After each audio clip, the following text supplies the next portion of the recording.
Halo Sobat Cerdas, saat ini dunia masih dilanda oleh virus COVID-19 yang tiada henti, termasuk di Indonesia.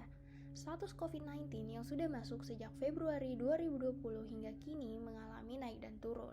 Tercatat pada tanggal 21 November 2021 menurut worldmatters.info, Indonesia saat ini menempati posisi ke-14 dalam kasus COVID-19 di dunia. Nah, dengan total kasus sejak Februari 2020 mencapai hingga 4.251.945 kasus. Nah, selain itu, walaupun kasus sudah menurun dan sudah banyak masyarakat yang melakukan vaksin, namun rupanya kasus aktif di Indonesia masih relatif tinggi, yaitu sebanyak 8.154 kasus.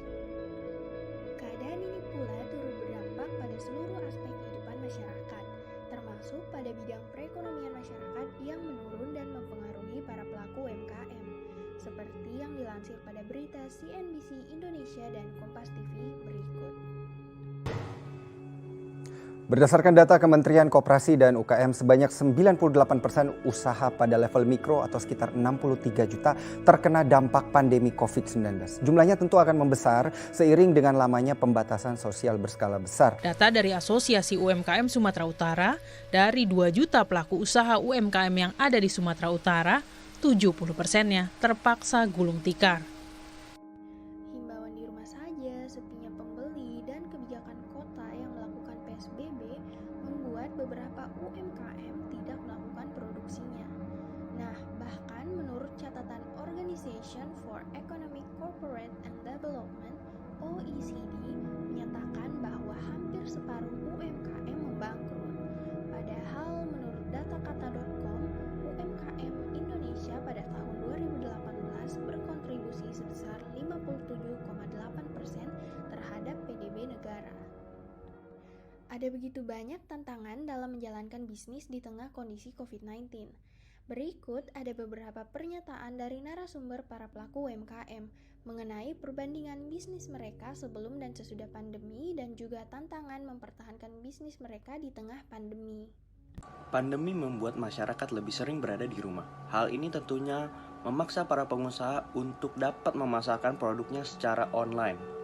Tantangan bisnis di tengah pandemi COVID-19 ini ialah pengusaha harus bisa melek secara teknologi dan memasarkan produknya secara online. Kalau tidak, bisnisnya tidak akan survive.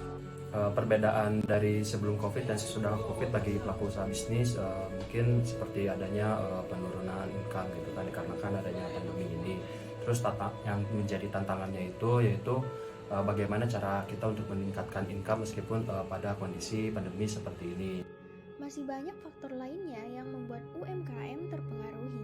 Tanpa kekuatan daya beli dan keyakinan yang menopang pertumbuhan ekonomi, akan sulit bagi para UMKM untuk bertahan di tengah pandemi. Oleh karena itu, perlu adanya peran dari semua pihak yang mendukung.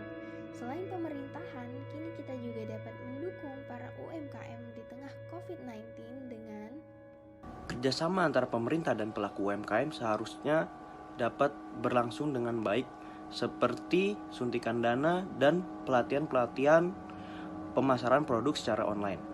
Solusinya itu bisa dilakukan dengan cara beralih menjual secara online melalui e-commerce ataupun menggunakan berbagai produk sosial media yang lainnya seperti Instagram atau misalkan produk-produk yang bisa memasarkan produk kita yang lainnya.